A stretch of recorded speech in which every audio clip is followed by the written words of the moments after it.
Poor Waitress, paid for a homeless man's cafe. The next day, he returned in a suit, saying, "I own this place." Morning broke gently over Portland, Oregon, wrapped in a light dusting of snow. The sky was pale, the air sharp and dry.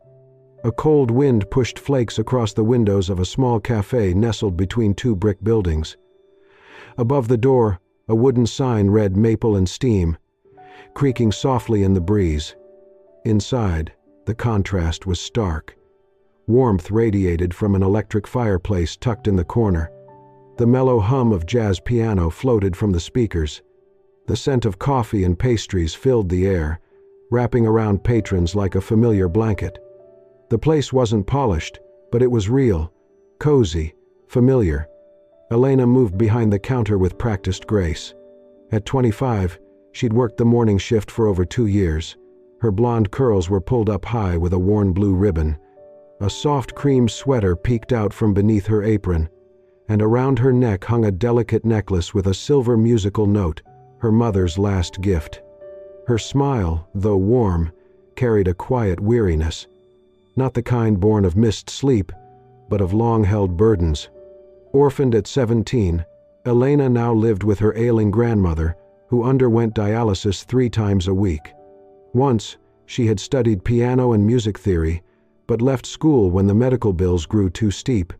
Since then, her life had been about survival, bills, shifts, caretaking. Still, she carried it well. Elena wiped tables, filled mugs, offered soft smiles. One regular gave her a nod. She returned it without missing a beat. Then the door slammed open. A gust of wind rushed in, scattering napkins and stealing the warmth from the room. Everyone turned. A man stood in the doorway. His coat was threadbare, sleeves fraying, his boots soaked and cracked. Snow clung to his beard and cap. His red chapped hands trembled as he pressed them together for warmth. He didn't speak. He just stood there, taking in the space like he'd forgotten what warmth felt like. Before he could step further, Jace, 20 years old and always on edge, rushed over from the counter.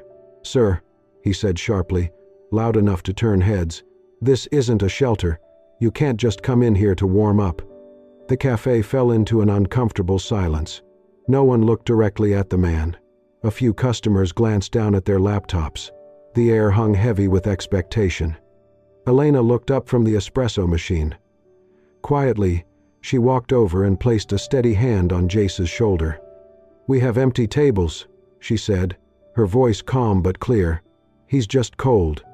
Jace hesitated, clearly frustrated, but backed off with a shake of his head. Elena turned to the man. "There's a table by the heater. It's warmer over there." He looked at her, confused. After a beat, he gave a small nod and slowly made his way to the far corner. Elena went back to the counter, poured a fresh cup of coffee, and selected a warm blueberry muffin from the display case. She placed them on a tray and carried them to the table. The man blinked at the offering. "I didn't order anything," he said, voice dry and low. I don't have money." "It's on me," Elena replied. "Just drink it while it's hot." He stared at the cup as if it might vanish. Carefully, he wrapped both hands around it, eyes closing for just a second as the heat soaked into his skin. He looked up, emotion flickering across his face. "Thank you," he whispered. Elena smiled, then returned to her duties, saying nothing more. The man didn't know her name. She didn't know his, but his name was Caleb. And though Elena couldn't have known it then, her small gesture would change both of their lives. He remained there, shoulders hunched, clutching the mug like it was the only warm thing left in the world. Across the room, an elderly woman noticed. She watched Elena walk past and gave her a quiet, knowing smile. Elena smiled back before moving on. She didn't pause, didn't think twice. To her, it was just a cup of coffee, just one act of decency. But the silver note resting at her collarbone shimmered faintly in the cafe's soft light. Like it, too, could sense that something new had just begun. Late morning drifted into early afternoon, and the hum of maple and steam softened. The breakfast rush was over, leaving behind a few scattered patrons, a couple by the window, two students buried in textbooks, and the man in the corner. He had barely moved since Elena served him. His coat still held damp patches, but his hands had regained some color. The half-empty coffee cup sat between his palms. He hadn't asked for more. He hadn't said another word. Elena watched him in passing, between refills, between wiped-down tables. Not with pity, but with quiet understanding. The kind that comes from knowing how quickly life can fall apart. Her phone buzzed in her apron. She stepped into the back and answered. "Miss Elena," said a nurse's voice. "Your grandmother just finished her dialysis. She's doing okay, just a bit weaker than usual today." Elena closed her eyes briefly. "Thank you," she said. "I'll come by after my shift." She ended the call and pulled her scarf closer. It was old, woolen, with a faded lavender scent. Her mother's. It used to bring comfort. Now it was armor. Back on the floor, Elena moved toward the table near the heater. The man was still seated, still silent, eyes fixed on the curling steam from his cup. There was a calm to him now, something reclaimed. She reached for a plate nearby, but his voice stopped her. It was rough, unused. "You're the first person," he said slowly, "who looked at me like a person. Not a problem." She turned, startled by the softness beneath his words. "I just think," she replied, "everyone deserves a morning that's not miserable." He nodded faintly. "I used to run a place like this. Not quite the same, but close." She blinked, intrigued, but the bell at the counter dinged. Someone waited for their cappuccino. "Excuse me," she said, and walked away. She didn't see how his gaze lingered on her, like he was trying to remember something he'd once known. Moments later, a voice cut across the low jazz. "Is this what this place has turned into?" A man in a suit stood near the window, one hand still on his laptop. His voice was sharp, performative. "I bring clients here," he said, gesturing toward the corner. "And now you're letting homeless men loiter?" Elena walked over calmly, towel in hand. "He ordered coffee," she said evenly. "He's sitting quietly, bothering no one." The man scoffed. "This is why places like this lose customers. You let them in, and the rest of us leave." Elena didn't blink. "We're not losing anyone," she said. "You're free to stay. Or go." He bristled, grabbed his briefcase, and stormed out. The silence that followed was brief. The students glanced over. The couple exchanged a look. Then the jazz resumed. The man in the corner watched Elena as she passed. He didn't thank her. He didn't need to. Later, he stood to leave. Still stiff, but a bit steadier. Elena was busy at the counter. He didn't interrupt. Instead, he folded a napkin with care and placed it next to his cup. When Jace cleared the table, he picked it up first. "Weird," he muttered. "It's like art." He handed it to Elena. Drawn on the napkin was a steaming cup of coffee. From the steam rose a single musical note. Beneath it, in neat, deliberate handwriting, were the words, "Not everyone who plays music has an instrument, but you are music." Elena stared at it for a long moment. She folded the napkin, gently, and slipped it into her apron pocket. She did not know his name, but something inside her, a quiet part that had been silent for years, had just begun to hum. It was Tuesday morning, and the snow had finally stopped falling. Outside, the city glistened under a pale winter sun, the sidewalks shining where salt had melted the ice, and the storefronts gleamed beneath a soft blue sky. Inside Maple and Steam, the buzz had returned. The regulars were back, the early risers and laptop workers, the retirees with crossword puzzles, the couple who always argued softly about bagel toppings. The smell of espresso lingered in the air, mingling with the sweetness of cinnamon rolls just out of the oven. Elena moved through it all smoothly, like a quiet rhythm running underneath the noise. She smiled as she poured lattes, wiped down counters, and called out names. Her hair was tied as always in the same soft curl and the same blue ribbon, though today a few strands had escaped around her cheeks. Her left hand occasionally rubbed her right wrist, tired from days of back-to-back shifts, but she kept smiling. The bell above the front door chimed. Heads turned not out of habit, but from instinct. Someone had just walked in who didn't belong to the usual background noise of the cafe. He was tall, clean-shaven, with a charcoal gray suit that fit perfectly along his shoulders. His coat was buttoned, his shoes polished. His presence felt deliberate, not flashy, not loud, but undeniable. Jace, who rarely looked up from the espresso machine unless a tip was involved, nearly tripped over himself. "Good morning, sir," he said, voice eager. "We have a great spot by the fireplace if you'd like to sit. Very warm." The man didn't respond right away. His eyes were scanning the room. They landed, finally, on Elena. She had just turned from the counter with a tray in her hands when she saw him, and froze.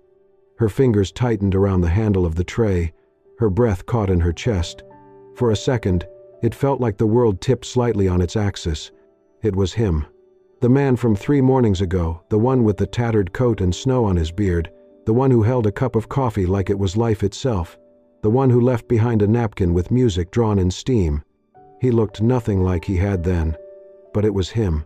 The man stepped forward, past Jace, and stopped at the counter. He looked at Elena, his expression calm and steady, as if he had known this moment would come. "My name is Caleb Montgomery," he said clearly. "As of this morning I've completed the purchase of this cafe." He paused, then added with quiet finality, "I'm the new owner of Maple and Steam." Silence. Forks hovered mid-air, laptops stopped clicking, even the milk steamer hissed itself into stillness. Jace blinked. His mouth opened, then closed again, like a goldfish in an expensive aquarium. Elena stood motionless, the tray in her hands trembling ever so slightly. Her thoughts collided, ricocheting inside her like hail against a window. She felt every eye in the cafe shift to her, and yet all she could see was Caleb. His hair was neatly combed now, his face shaved, but the eyes, those were the same, thoughtful, tired, and grateful. "I owe you a coffee," he said to her, voice softer now, "and a thank you." She said nothing, could say nothing. Her lips parted, but no words came out. The napkin was still folded inside her coat pocket, pressed next to her chest. She felt it now, as if it had warmed somehow since sunrise. Caleb didn't push. He simply nodded once and turned to take the table near the fireplace, the one he had sat at just days before, but this time not as a stranger begging for warmth. Elena stood still behind the counter, watching him settle into the chair. The ribbon in her hair trembled slightly as she exhaled, still not quite sure whether she had just stepped into a dream or out of one. After the last customer left and the chairs were flipped onto tables, Elena wiped down the counter, glancing at the clock. She was running late. Her grandmother would be waiting. Caleb had been quietly stacking chairs when he spoke, his voice low but clear. "If you're not in a rush, would you sit with me, just for a moment, at the old table?" Elena paused. She looked at him, clean-cut now, well-dressed, yet still carrying a weight in his eyes that didn't come from his clothes. After a beat, she gave a small nod. They sat across from each other in the same corner where he'd once clutched a steaming cup with trembling hands. The hum of the city outside was distant. Inside, it was quiet. "I never thanked you properly," Caleb said. "Not just for the coffee, but for the way you looked at me, like I mattered." "You did," Elena said simply. Caleb offered a faint smile, then took a deep breath. "My name is Caleb Montgomery. I used to work in finance, investments, strategy. I was successful, by the world's standards. But the thing I loved most wasn't the work. It was coming home." He reached into his coat pocket and pulled out a worn photograph. It showed a smiling woman with soft eyes, arms wrapped around a laughing little girl in a pink dress. "My wife, Grace, was a music teacher. Our daughter, Amelia, was 6. She was already writing songs. The world felt full then, loud, messy, but bright." He paused. "I was in Chicago for a conference when it happened. Rain, a red light, a drunk driver." Elena's breath caught. They were gone before I even landed. He didn't cry, but the way he held the photo, gentle, reverent, said more than tears could. I kept going for a while. Then I stopped. The house was too quiet, the world too loud. I gave everything away, disappeared. Not because I lost everything, but because I no longer cared to keep anything. I wandered for 3 years, he said, city to city, cafe to cafe. I wasn't looking for help. I was, I don't know, looking for a sign that I hadn't disappeared entirely. He looked at her, eyes steady now. Until you. Elena couldn't speak. Her fingers curled slightly around the edge of the table. Then Caleb reached into his wallet and unfolded a small, creased sheet of paper. It was a child's drawing, faded but vivid. A little girl's scrawl showed a woman with blonde hair, wearing a necklace shaped like a music note, handing a cup of coffee to a bearded man in a knit hat. She drew this a few weeks before the accident, he said softly. I never understood why.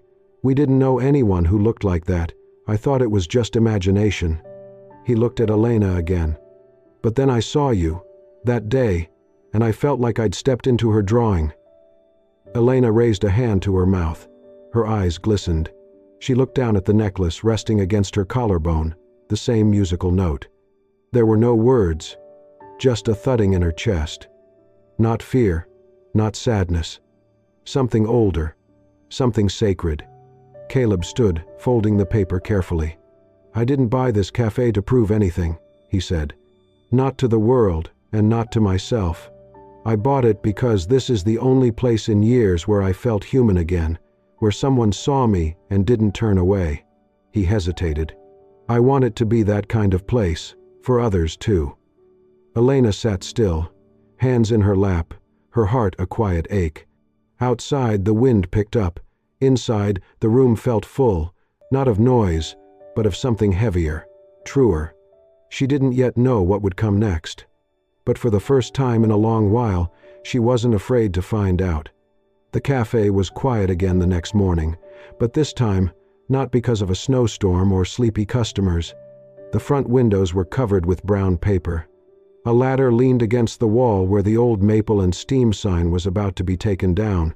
Inside, sawdust floated through the sunbeams, and the scent of fresh paint mingled faintly with the ghost of espresso.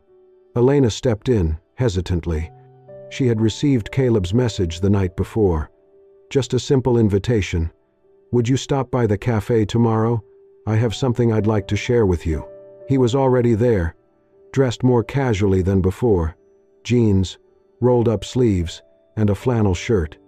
A tape measure hung from his pocket, and his jacket was tossed over a chair.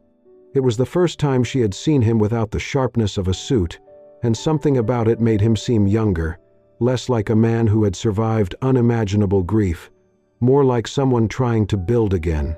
He smiled when he saw her. Thanks for coming. Elena nodded. Her hands were in the pockets of her coat, gripping the lining. I've been thinking a lot about this place, Caleb began, gesturing around the room, and about what it could be. He walked slowly as he spoke, like he was painting it in the air with words.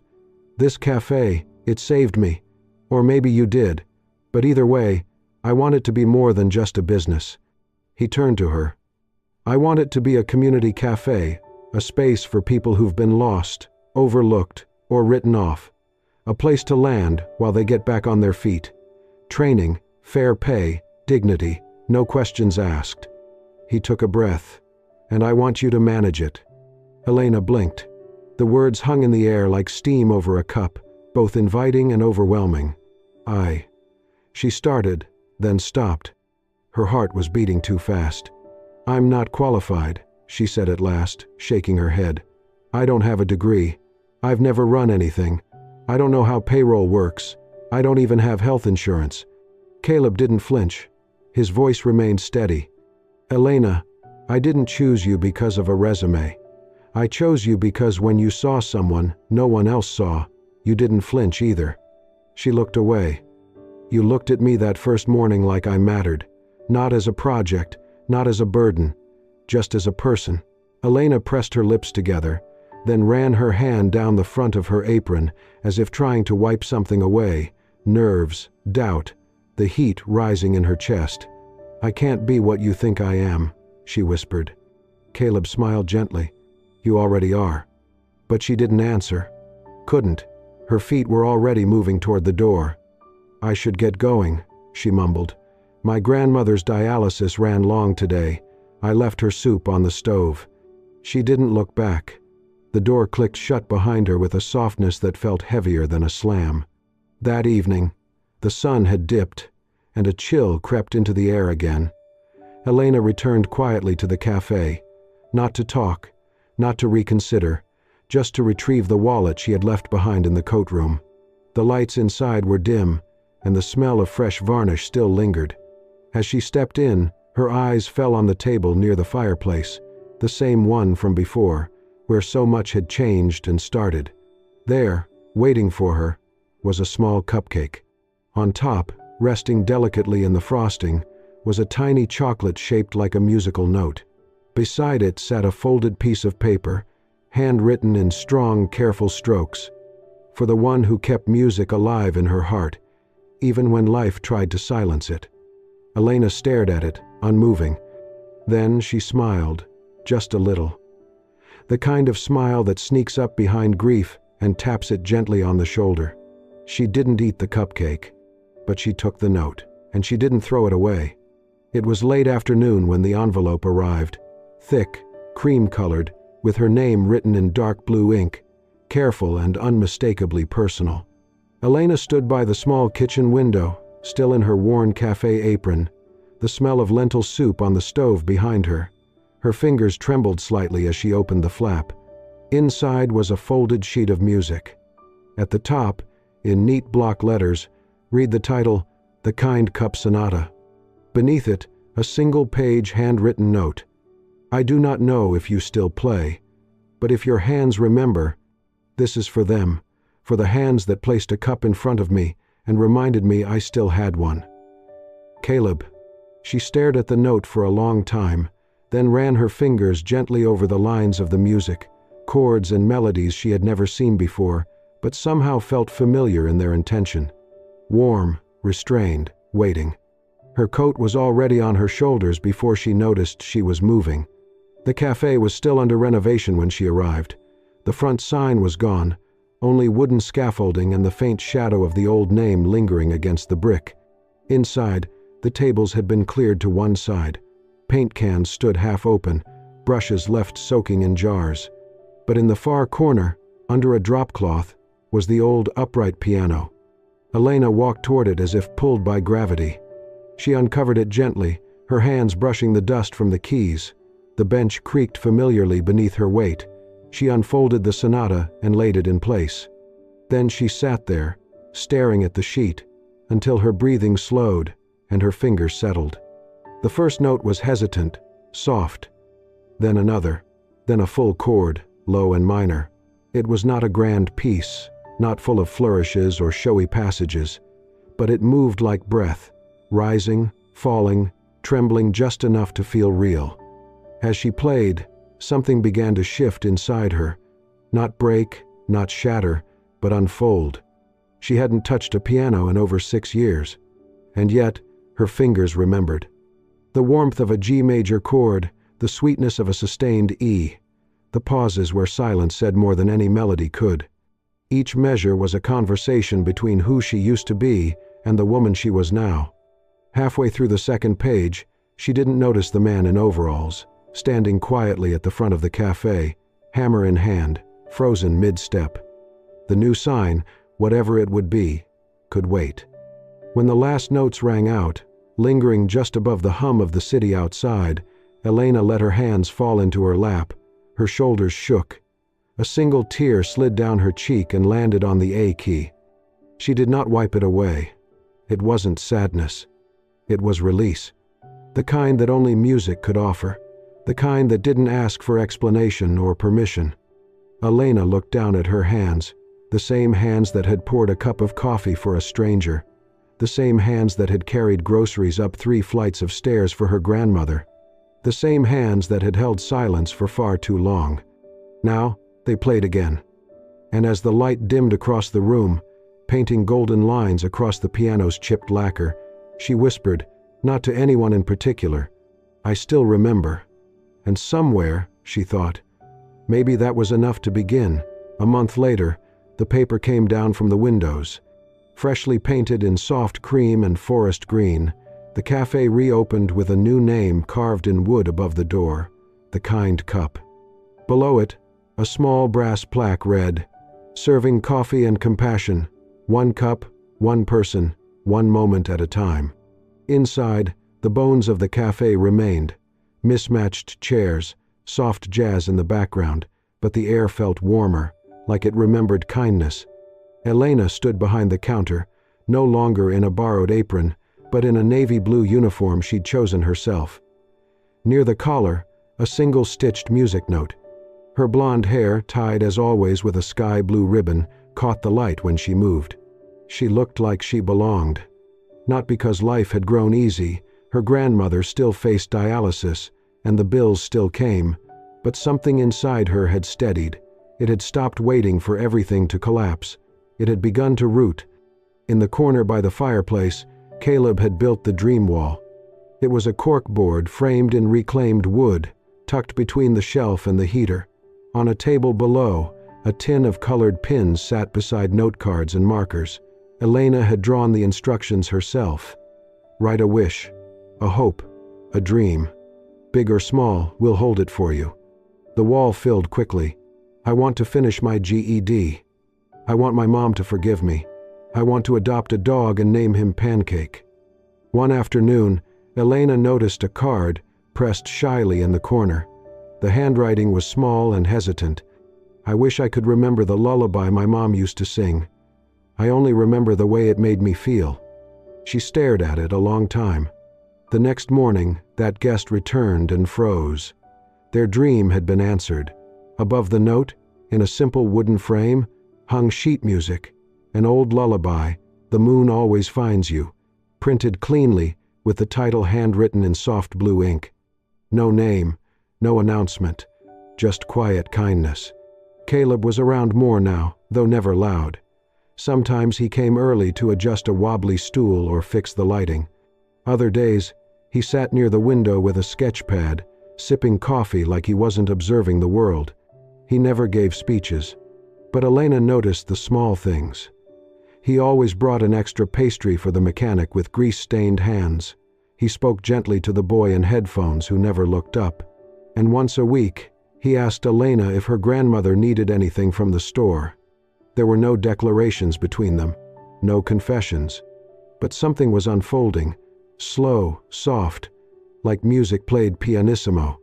One afternoon, as Elena wiped down the espresso machine, Caleb walked by and placed a mug by the sink. Her usual hazelnut latte, still warm. On the side of the cup, drawn in black marker, was a tiny heart inside a music note. Neither of them mentioned it, but when she turned, their eyes met and held. That evening, after the last customer left, they stood together behind the counter. The snow outside shimmered gold beneath the streetlights. They didn't speak. Then Caleb reached up gently and adjusted the blue ribbon in Elena's hair where it had started to fall loose. His fingers barely brushed her. The gesture was quiet, but it spoke. Elena didn't flinch. She smiled. Some things didn't need to be said aloud. Some stories weren't told in words. They were written in stillness, shaped by small gestures, shared glances, silent warmth, the trust of presence. And here, in the soft light of the kind cup, that kind of music finally had a place to play. 1 year later, the kind cup had become something of a legend in Portland. Nestled on a quiet street, it was no longer just a cafe. It was a refuge, where kindness was on the menu and people left lighter than when they came in. Sunday afternoons were known as Open Music Sunday. Anyone could perform: students, retired teachers, the shy kid who used to just sip cocoa and hum. The dream wall was now packed edge to edge, dreams overlapping like ivy. Many were addressed to Elena. Her grandmother still went to dialysis 3 times a week, but her strength had returned. She often visited the cafe, claiming the seat near the fireplace and calling Caleb, that restless man who's always adjusting furniture. Her approval had arrived quietly, like most of life's truest things. One golden afternoon in early fall, the cafe stirred with quiet excitement. A handwritten sign near the register read, "Kindness has a soundtrack, a night of music and memory." Elena, dressed in a soft blue dress that matched her ribbon, was hosting and performing. When she sat at the piano, the cafe hushed. Even the milk steamer fell silent. She played the Kind Cup Sonata, the piece Caleb had once given her. Now it had grown, gentler, fuller, with crescendos that rose like morning sun. Amber light spilled through the windows.